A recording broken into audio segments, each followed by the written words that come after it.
अस्सलाम वालेकुम। मैंने जैसे कि कहा था कि इस सब्जेक्ट में जो हमारा नेक्स्ट लेक्चर होगा उसमें I will provide you with the recording, तो उस लिहाज से जो हमारा लेक्चर था ट्यूसडे का उसके लिए रिकॉर्डिंग है। चैप्टर नंबर 4 हम डिस्कस करेंगे। कमर्शियल बैंकिंग का टॉपिक है, इसकी थोड़ी सी हिस्ट्री और इसकी सारी चीज़ें देखेंगे। हमने इससे पहले इन्वेस्टमेंट बैंकिंग को पढ़ा है। इन्वेस्टमेंट बैंकिंग के बारे में जो जो इंपॉर्टेंट चीज़ें थी और जो हमने उसकी हिस्ट्री थी एक ब्रॉडर पर्सपेक्टिव से उसको फनल डाउन करते हुए हमने नैरो पर्सपेक्टिव तक उसको देखा। डिटेल से हमने उसको डिस्कस किया है हिस्टोरिकली।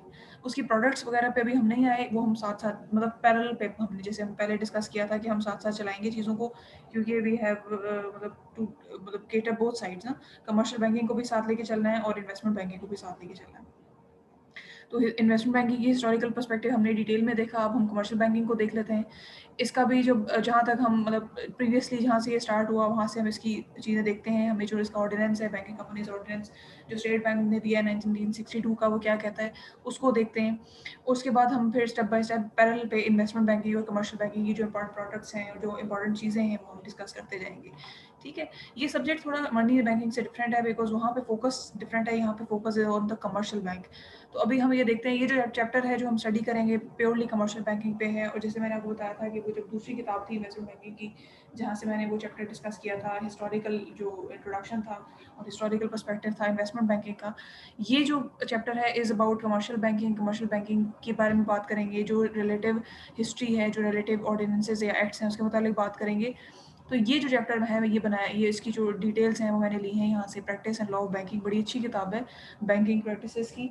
ये डॉक्टर इसरार सिद्दीकी हैं, उनकी है, उनकी लिखी हुई है और ये बहुत ही सहीवा माना जाता है कमर्शियल बैंकिंग में। It's very good and very comprehensive. तो स्टार्ट करते हैं इसको देखना कि क्या है। इसको थोड़ा थोड़ा सा ये बोल्ड करती हूँ, थोड़ा सा जूम इन कर देती हूँ ताकि आपको भी दिखे कि हम क्या पढ़ने लगे हैं। मैं बाद भी शेयर भी कर दूँगी आपके साथ।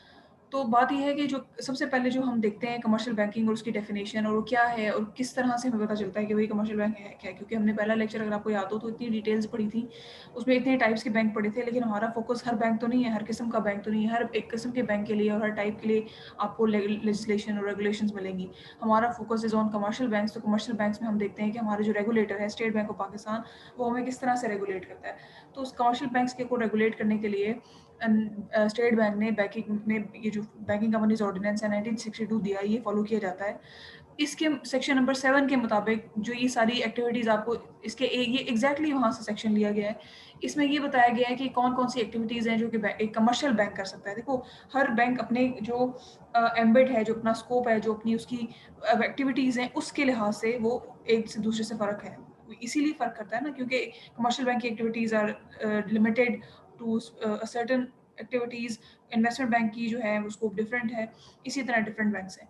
तो हम ये देख लेते हैं, इसको थोड़ा सा रीड आउट कर लेते हैं कि इसकी किस किस्म की एक्टिविटीज़ जो सेक्शन 7 में बताता है as per the banking companies ordinance 1962। अब सबसे पहले इसको हम ब्रेक करते हैं और देखते हैं कि क्या बात हो रही है। सबसे पहले द बोरोइंग, रेजिंग और टेकिंग अप मनी, ये हमने पहले ही बात की। कमर्शियल बैंक का बेसिक काम ही होता है कि लेंड करना और डिपॉजिट मोबिलाइजेशन है और लेंडिंग है, एडवांसिंग है। लेंडिंग एंड एडवांसिंग और advancing of money either upon without security और विद सिक्योरिटी, और the drawing, making, accepting, discounting, buying, selling, collecting and dealing in the bills of exchange. जैसे कि आपने देखा लेटर ऑफ क्रेडिट की बात हुई थी जब आपने वेबिनार देखा था। हुंडीज़ भी एक एक तरीका कार था, लेकिन अब वो खत्म हो चुका है। प्रोमिसरी नोट्स हैं, ये तब आता है जब आप कॉर्पोरेट बैंकिंग कर रहे होते हैं in the commercial banks. Coupon है, बिल्स हैं, बिल्स ऑफ लीडिंग है, ड्राफ्ट्स हैं, रिसीप्ट्स हैं, वारंट्स हैं, डिबेंचर्स हैं, सर्टिफिकेट्स हैं। ये जो सारी एक्टिविटीज़ यहाँ पे लिखी हुई हैं कि वो मुशारका सर्टिफिकेट्स दे सकता है, मुतालबा सर्टिफिकेट्स या जो ऐसे अदर इंस्ट्रूमेंट जो स्टेट बैंक ने अप्रूव किए हैं, उनकी बारे में या नेगोशिएबल है या नहीं है, ये भी हम चीज़ें देखेंगे व्हेन वी मूव फर्दर कि क्या नेगोशिएबल, क्या चीज़, क्या का मतलब होता है, एंडोर्समेंट का क्या मतलब होता है, ये भी चीज़ें हमने स्टडी करनी है। तो यहाँ पे जो जितनी भी चीज़ें लिखी हुई हैं, जितनी भी ये they are not limited to this, क्योंकि इसमें देखो अगर आप गौर से देखेंगे तो आपको ये भी नज़र आएगा कि एक्सेट्रा, मतलब और इसके अलावा भी जो इंस्ट्रूमेंट है जो स्टेट बैंक आपको अप्रूव कर देता है। तो जो भी एक्टिविटीज़ एलसी है, ये चीज़ें ऐसी हैं जो कि अभी आपको प्रैक्टिस में चलती हुई भी नज़र आएँगी, कुछ ऐसी चीज़ें हैं। तो ये सारी की सारी एक्टिविटीज़ आपको जो सेक्शन 7 आपका बैंकिंग कंपनीज़ ऑर्डिनेंस का 1962 का बताता है, वो एक्टिविटीज़ हैं जो एक कमर्शियल बैंक के स्कोप में आती हैं, ठीक है? और एनी अदर थिंग जो कि स्टेट बैंक आपको प्रिस्क्राइब कर दे, ये भी बात है इसमें।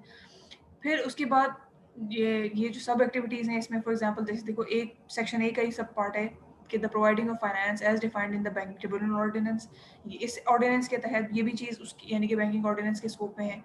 Acting agents for any government और लोकल अथॉरिटी और एनी अदर पर्सन और पर्सन, क्योंकि जब आप लेटर ऑफ क्रेडिट दे रहे होते हैं तो बैंक किसी पर्सन के बिहाफ पे, इन्वेस्टर के बिहाफ पे, बिजनेसमैन के बिहाफ पे काम कर रहा होता है, गवर्नमेंट एजेंट्स के बिहाफ पे भी काम कर रहे होते हैं जब लेंडिंग कर रहे होते हैं, या गवर्नमेंट के बिहाफ पे अगर कोई गारंटी दे रहे हैं, सॉवरेन गारंटी जिसे हम कहते हैं।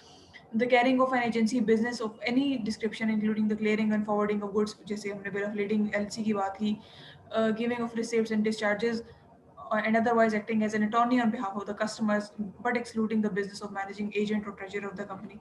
यानी कि जो बिजनेस मैनेज नहीं करना आपने, उसके बिहाफ पे अगर आप कुछ काम कर रहे हैं, आपने किसी कंपनी के ट्रेजरर के तौर पे काम नहीं करना, लेकिन उसके बिहाफ पे अगर कोई ऐसी एक्टिविटीज़ हैं, गवर्नमेंट के बिहाफ पे कोई एक्टिविटीज़ हैं, तो आप ये काम कर सकते हैं जिनमें ये जो एक्टिविटीज़ हैं कुछ स्पेसिफाई भी की गई हैं। फिर acting as a Mudaraba company under the provision of Mudaraba companies act, जो मुदारबा जो ऑर्डिनेंस है उसके मुताबिक ये एक एक्टिविटी है जो कि की जा सकती है सब, लेकिन इसमें फिर वो उस दूसरा वाला जो ऑर्डिनेंस है जो कि मुदारबा कंपनीज ऑर्डिनेंस है वो भी इन्वॉल्व हो जाता है, फिर you have to look after that as well. और जैसे भी ऊपर हमने फाइनेंस प्रोवाइडिंग ऑफ फाइनेंस की बात की, तो फिर जो बैंक होगा उसको बैंकिंग ट्रिब्यूनल ऑर्डिनेंस का भी ख्याल रखना पड़ेगा। तो ये चीज़ें भी ऐड होती रहती हैं, क्योंकि कोई भी एक चीज़ जब जब एक जैसे एक लॉ है ना, तो एक स्पेसिफिक जब जब हम बैंकिंग कंपनीज ऑर्डिनेंस 1962 का कोई जो लॉ है या कोई सेक्शन पढ़ रहे हैं, क्लॉज पढ़ रहे होते हैं, तो वो उस स्कोप को जो बैंकिंग कंपनीज ऑर्डिनेंस कवर कर रहा है वो उसी तक महदूद है। लेकिन जब उसको कॉम्बिनेशन में देखते हैं ना किसी दूसरे लॉ के साथ या किसी दूसरे स्टैट्यूट के साथ, तो उसकी जो एप्लीकेशन है उसमें फ़र्क आ जाता है। तो फिर अब जैसे अभी अगर एक बैंक एक एज ए मुदारबा कंपनी एक्ट करेगा, तो फिर वो प्रोविजंस ऑफ मुदारबा कंपनी को भी अपने मलहूज़ खाते रखेगा, उसको भी अपनी कंसिडरेशन में रखेगा। फिर contracting for public and private loans and negotiating and issuing the same, मतलब ये भी बात है कि पब्लिक जो वो हैं लोन्स हैं, प्राइवेट लोन्स हैं, गवर्नमेंट को जो दिए जाते हैं, जो इंडिविजुअल्स को दिए जाते हैं, इन्वेस्टर्स को दिए जाते हैं, बिजनेस पर्सन को दिए जाते हैं, ये चीज़ें हैं। फिर जैसे गारंटीज बीजीज इशू करना, इंश्योरेंस जैसे बैंक का इंश्योरेंस है, अंडर राइटिंग सर्विसेज है, participating in managing and carrying out of the any issue public और प्राइवेट गवर्नमेंट म्यूनिसिपल और अदर लोन्स और शेयर स्टॉक्स डिबेंचर्स, ये सारी चीज़ें इसके स्कोप में आती हैं। Carrying on and transacting every kind of guarantees and indemnity business, purchase or acquisition in the normal course of its banking business of any property including commodities, patents, designs, trademark, copyrights or with or without buyback arrangements। ये जो सारी activities लिखी हुई हैं, they ये activities are specific to the commercial banks के। वो क्या कर सकते हैं, प्रॉपर्टी जो है वो ये जैसे मॉर्गेज की अगर आप एग्जांपल लें, this can come into this category. Undertaking and executing trust हैं, ट्रस्ट अकाउंट भी खोले जाते हैं बैंक्स में। Undertaking the administration of states and executors trustee, otherwise ये भी बात हो सकती है। एस्टैब्लिशिंग एंड सपोर्टिंग एंड और adding in the establishment and supporting of associations, funds, trust, ये अकाउंट्स खोले जाते हैं और उसको सब फिर उसके थ्रू चलाया जाता है। Acquisition, construction, maintenance and alteration of any building और वर्क्स नेसेसरी, जैसे आप हाउस लोन की बात आप इसे देख सकते हैं।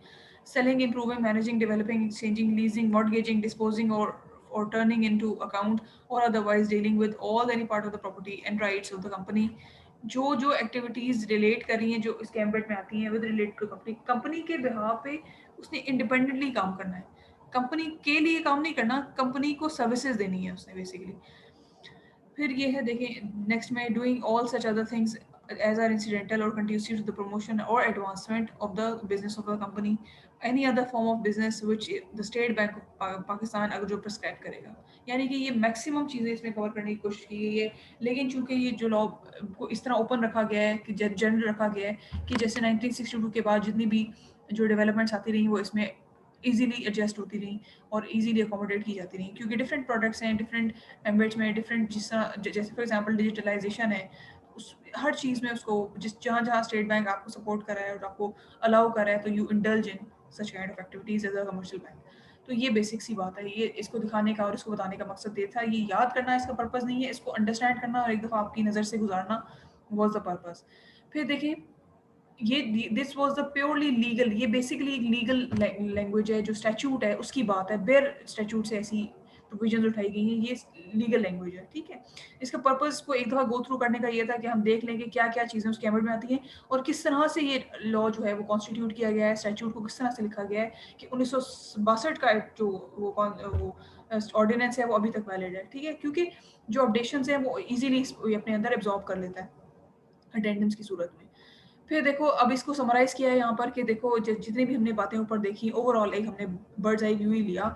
उसमें हमें ये चीज़ें नज़र आती हैं कि बेसिकली क्या कर रहा है कमर्शियल बैंक जो वो ये मोबिलाइज़ कर रहा है money for it's more productive use of economic development, ये तो ब्रॉडर एस्पेक्ट है। एजेंसी सर्विसेज़ दे रहा है, गारंटीज़ इश्यू कर सकता है, लेंडिंग एंड इन्वेस्टमेंट करता है, जनरल यूटिलिटी सर्विसेज़ दे रहा है, अंडरराइटिंग कर रहा है लोन्स की। अच्छा, स्पेशलाइज़्ड सर्विसेज़ दे रहा है कस्टमर को, जिसमें इंटरनेशनल ट्रेड भी आता है, helping the Hajj pilgrims in submission of their Hajj applications and other state bank matters.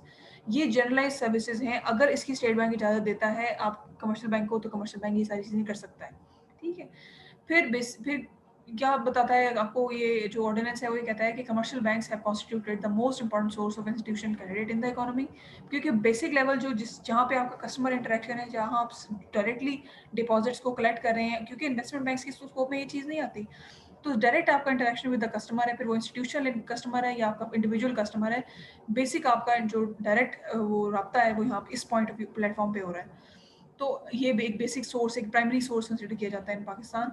Being the largest deposit institution, जैसे कि मैंने अभी बताया, the main source of short term credit, commercial banks from the मतलब from the central pivot of the financial activities in Pakistan. ये वही बात है जो मैंने आपको बताई कि ये एक बुनियादी, एक रूडिमेंट्री, एक बेसिक सा एक प्लेटफॉर्म है जहाँ पे आपका इंडिविजुअल इन्वेस्टर हो या इंस्टीट्यूशनल इन्वेस्टर हो, वो यहाँ पे अपने बेसिक जो फाइनेंशियल एक्टिविटीज़ हैं एज प्रिस्क्राइब्ड बाय द जो बैंकिंग ऑर्डिनेंस है वो यहाँ पे एग्जीक्यूट होती है। फिर देखो section 37 sub section 2 sub section A क्या कहता है, ये बैंकिंग कंपनीज ऑर्डिनेंस। अच्छा, ये पुराना है, अभी जो हमने पीछे बात की वो 1962 की बात की, ये जो है वो पुराना था। ये जो एक्ट है ना 1956 का, इसको यहाँ पे ऐड करने का पर्पज़ ये है कि जब ये वाला ये एक्ट के मुताबिक जो बैंक की डेफिनेशन एक कमर्शियल बैंक की, जिसको स्केड्यूल्ड बैंक भी कहा जाता है, अभी तो नहीं लगाते नाम के साथ स्केड्यूल्ड बैंक, लेकिन ये समझा जाता है कि ये स्केड्यूल्ड बैंक्स हैं, कमर्शियल बैंक्स। तो ये बताता है कि जो बैंक्स जिनका पेड अप कैपिटल या और जो रिजर्व कैपिटल है वो is not less than 5 lakhs, और वो जो कुछ कंडीशंस हैं जो स्टेट बैंक ने लगाई हैं, अगर वो पूरी करते हैं तो इसका मतलब ये है कि वो स्केड्यूल्ड बैंक्स हैं। और नॉर्मली बैंक्स जो जिनको लाइसेंस मिलता है वो स्केड्यूल्ड बैंक्स ही कहलाते हैं। तो अब ये मतलब ये प्रोविजन डालने की ज़रूरत ये थी कि आपको ये बताया जाए कि जो कमर्शियल बैंक्स हैं उन्हें स्केड्यूल्ड बैंक्स क्यों कहा जाता है, क्योंकि वो एक तो उनका जो कैपिटल पेड अप कैपिटल है एंड रिजर्व जो है is not less than 5 lakhs, और दूसरी ये कि वो कुछ सर्टेन कंडीशन जो कि स्टेट बैंक उनको प्रिस्क्राइब करता है वो उसको पूरा करते हैं, ठीक है? अब फिर ये है कि कमर्शियल बैंक ने की जो ग्रोथ है वो ऑब्वियसली फिनोमिनल है। हम देख रहे हैं कि कहाँ से कहाँ तक पहुँचे हैं। ये भी बात इन्होंने भी इंडिपेंडेंस से 1947 के बाद से ही इस चीज़ को, इसकी हिस्ट्री को लेके चले हैं कि तब तब जो सिचुएशन थी ऑब्वियसली अब की सिचुएशन से अब जो है बहुत बेहतर है। लेकिन वो जो हिस्ट्री जैसे मैंने आपको बताया था कि हमने उसमें वो देखनी है, तो हम देखेंगे कि कहाँ से क्या किस तरह से अप्स एंड डाउन्स देखते हुए बैंकिंग इंडस्ट्री खास तौर पे कमर्शियल बैंक जो है वो यहाँ तक पहुँची है। तो इसको देख लेते हैं कि ये पॉइंट क्या कहता है। ये पॉइंट आपको बताता है कि commercial banking has made a tremendous progress and achieved a phenomenal growth, obviously ये भी हमने बात की, and that the commercial banks have played a vital role as a mobilizer of people's savings to constitute the most important source of financing in the country's economy. Exactly, बिल्कुल यही बात है कि मैं जैसे वो एक बेसिक लेवल का ओनली एक सोर्स है जहाँ पे एक इंडिविजुअल कस्टमर जो है वो जाता है, अकाउंट खोलता है और अपनी ट्रांजेक्शन करता है, और फिर बैंक जो है वो उसकी जो डिपॉजिट्स हैं उसको मोबिलाइज करता है। However, it was felt that these banks failed to ensure that the resources so mobilized by them flow in those sectors। मतलब अब डिपॉजिट के तो आ गया, डिपॉजिटर तो पैसे जमा करा के चला गया, इंडिविजुअल हो या इंस्टीट्यूशनल इन्वेस्टर, मैं जनरल बात कर रही हूँ अभी। तो डिपॉजिटर तो पैसे जमा करा के चला गया, लेकिन उस टाइम पे जब ये चीज़ें थी, स्टार्ट था अर्ली टाइम्स में, ये फील किया गया कि जो ये जो मोबिलाइजेशन है रिसोर्सेज की, ये प्रोडक्टिव नहीं है। क्यों कैसे प्रोडक्टिव नहीं है? कि बैंक्स उन सेक्टर्स में इकोनॉमी के इन्वेस्ट कर रहे हैं जहाँ पे इतनी मतलब जो that are not more productive, मतलब वहाँ पे करना चाहिए, ऐसी जगह पे नहीं किया जा रहा। जो फ्लो है वहाँ पे नहीं है जहाँ पे गुड्स एंड सर्विसेज ज़्यादा प्रोड्यूस हों और जहाँ पे ज़्यादा ज़रूरत है, जहाँ पे लोगों को ज़्यादा इन्वेस्टमेंट की ज़रूरत है, वहाँ पर इन्वेस्टमेंट की बजाय वहाँ पर ये मोबिलाइजेशन, फंड मोबिलाइजेशन, क्योंकि देखो बेसिक पर्पस तो काम यही है ना कि पैसा उन लोगों से लेना जिनके पास सक्सेस है और उनको देना जिनको उसकी ज़रूरत है, और एक इकोनॉमिक एक्टिविटी को जनरेट करना। तो इस चीज़ की कमी महसूस की गई। इस चीज़ को दूर करने के लिए the banking reforms ordinance 1973 was promulgated. इस कब इसको इसलिए रिफॉर्म्स इसलिए लाई गई ताकि जो करंट सिचुएशन ये फ़ील की जा रही थी, ये एक फ़ील आ रहा था, उसको जो है वो ठीक किया जाए, करेक्ट किया जाए, करेक्टिव मेजर्स ली जाएँ। But some political circles believed that the banking system operating in 1973 had created such anomalies. मतलब ये सारी चीज़ें जो मैंने अभी बताई कि ये कैसे वो एक बीच में एक ड्रॉबैक सा फ़ील किया गया कि हालाँकि काम तो ये था, जो सारी चीज़ें तो सारे laws and rules and regulation तो सेट थे, but still it was felt कि वो अपना काम ठीक से नहीं कर रहा, मोस्ट रिसोर्स मोबिलाइजेशन जो है वो ठीक से नहीं हो रही। तो बैंकिंग कंपनीज़ में बैंकिंग ऑर्डिनेंस रिफॉर्म्स लाई गई 1973 में। लेकिन नतीजा ये हुआ कि बजाय चीज़ें ठीक होने के वो मज़ीद जो है वो अनोमलीज़ क्रिएट होगी। अनोमलीज़ मतलब इरेगुलरिटीज़ क्रिएट होगी, मज़ीद इनजस्टिस वाली सिचुएशन क्रिएट होगी। तो ये फिर हुआ ये कि फिर जो ये रिफॉर्म्स थी, ये जो न्यू लेजिस्लेशंस आए थे, उनको फिर रिमूव किया गया। बाद में वो देखते हैं हम कैसे हुआ। अच्छा, अब ये जो हमने बात की कि बैंकिंग रिफॉर्म्स लाई गई, 1956 का पहले एक्ट था, उसके बाद 1962 का ऑर्डिनेंस आया, फिर ये देखा गया कि सही काम नहीं हो रहा, फिर बैंकिंग रिफॉर्म्स आई और उसमें उसके बाद जो है वो इसके तहत बैंकिंग रिफॉर्म्स के तहत नेशनलाइजेशन हुई। देखो जैसे यहाँ पे लिखा भी हुआ है कि जो अनोमलीज़ थी और इनजस्टिसेस थे और जो नॉर्मल लेजिस्लेशन से जो उस वक़्त करंटली चल रहा था, रिमूव नहीं हो पा रहे थे या नहीं हैंडल हो रहे थे, उनको उन्होंने सोचा कि रिफॉर्म्स के थ्रू उसको सॉर्ट आउट किया जाए। फिर उसमें नेशनलाइज़ेशन की गई, 1973 में ये हुई थी। नेशनलाइज़ेशन को सोचा गया कि शायद नेशनलाइज़ेशन करके ये बैंक जो गवर्नमेंट है, अगर बैंक्स को अपनी उसमें ओनरशिप में ले ले, तो शायद फिर जो है वो बेनिफिट हो सके आवाम को, पब्लिक को, और जो चैनलाइजेशन ऑफ रिसोर्सेज है, जो रिसोर्स मोबिलाइजेशन जिसकी कमी महसूस की जा रही थी, वो सॉर्ट आउट हो सके। फिर उसके मुताबिक जब इस एस्पेक्ट पे सोचा गया कि नेशनलाइजेशन कर दी जाए, बैंक्स को अपनी कस्टडी में ले ले गवर्नमेंट, तो इसके नतीजे में 1974 में गवर्नमेंट पाकिस्तान ने डिसाइड किया कि पाकिस्तानी स्केड्यूल्ड बैंक्स को जो है वो नेशनलाइज़ कर लिया जाए। उसको नेशनलाइज़ करने के लिए फिर ये नेशनलाइजेशन एक्ट 1974 जो है वो प्रोमलगेट किया गया, वो इश्यू किया गया, वो सामने लाया गया। इसका पर्पज़ ये था, इसके जो 1974 का नेशनलाइजेशन एक्ट था, इसके ऑब्जेक्टिव्स ये थे कि पहली बात तो ये है कि गवर्नमेंट को इस काबिल किया जाए कि वो जो कैपिटल है कंसंट्रेटेड इन द हैंड्स, यानी कि जो वेल्थ, जो फ्यू रिच बैंकर्स हैं उनके हाथ में जो सारी की सारा कैपिटल वेल्थ कंसंट्रेशन हुई हुई है, उसको चैनलाइज़ किया जाए, उसको मोबिलाइज़ किया जाए और इकोनॉमिक डेवलपमेंट जो मुल्क की है उसके लिए इस्तेमाल किया जाए, और वेलफेयर के जो प्रोजेक्ट्स हैं लोगों के लिए, उसके लिए इस्तेमाल किया जाए। और फिर जो डिफरेंट क्लासेस हैं, डिफरेंट सेक्टर्स हैं, डिफरेंट रीजन्स हैं विद इन द कंट्री, उन सब में बैंक क्रेडिट को, यानी कि जो बेसिक पर्पज़ है कि पैसे डिपॉज़िट लेना और लेंडिंग देना उन लोगों को जिनको उसकी ज़रूरत है, तो सिर्फ़ एक ही सेक्टर पे या एक ही क्लास पे फ़ोकस ना किया जाए। इक्विटेबली बैंक क्रेडिट को, मतलब ये दिस वाज़ द ऑब्जेक्टिव कि वो इस तरह से डिस्ट्रीब्यूट करें बैंक क्रेडिट को equitably, different classes, different sectors and different regions को, ताकि एक इक्विटी आए माशरे में। To coordinate the banking policy in various areas of feasible joint activity without eliminating healthy competitions among the banks के बीच में जो competition है उसको रिमूव किए बगैर, ऐसा ना हो कि मतलब ये competition ही रिमूव हो जाए, लेकिन जॉइंट एक्टिविटी ऐसे एरियाज में बैंकिंग पॉलिसी को कोऑर्डिनेट किया जाए, ऐसे एरियाज में जो है वो क्या काम किया जाए जहाँ पे बैंक जो है वो ज़्यादा से ज़्यादा सर्विसेज प्रोवाइड करें और ज़्यादा से ज़्यादा उनकी, जैसे फॉर एग्जांपल अगर ब्रांच बैंकिंग में ही ले लिया जाए, तो ऐसी ऐसी जगहों पे फॉर एग्जांपल ब्रांचेस खोली जाएँ और ऐसी जगहों पे काम किया जाए जहाँ पे उसकी ज़रूरत है। तो हेल्दी कंपटीशन भी रहे अमंग द बैंक्स, इस चीज़ को मिल के भी काम करें और हेल्दी कंपटीशन भी कम ना हो, एलिमिनेट ना हो। तो ये बेसिक जनरलाइज़ से पर्पज़ थे नेशनलाइज़ेशन के। अब हुआ क्या? जब नेशनलाइज़ेशन हो गई तो सारी की सारी सिचुएशन जो है वो मतलब एग्ज़ीक्यूट हो गई। तो उसके लिए जनाब ये हुआ क्या, किस तरह से नेशनलाइज़ेशन की गई?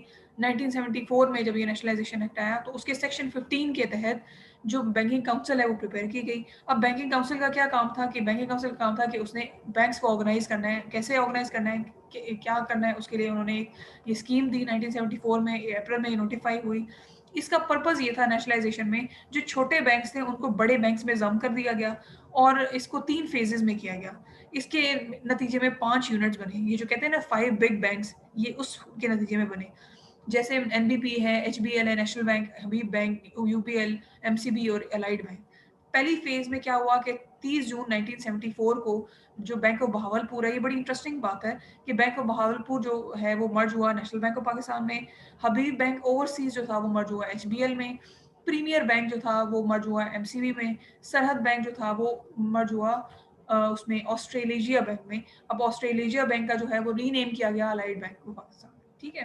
तो ये बात है। फिर दूसरी फ़ेज़ में क्या हुआ, 31 दिसंबर 1974 को कमर्शियल बैंक जो थे commerce commerce bank limited was merge into the UBL. और फिर थर्ड एंड फाइनल फ़ेज़ में 1975 में 30 जून में क्या हुआ कि स्टैंडर्ड बैंक लिमिटेड जो है वो मर्ज हो गया एचबीएल में। तो बेसिकली इसका पर्पज़ ये था कि इस जो अमेलगमेशन स्कीम थी बैंक्स की 1974 वाली, इसमें 3 यूनिट्स में 3 फ़ेज़ेज़ में 5 यूनिट्स बनाए गए। डिफरेंट छोटे बैंक्स को ज़म करके इन बड़े बिग यूनिट्स बनाए गए, बिग 5 यूनिट्स बनाए गए।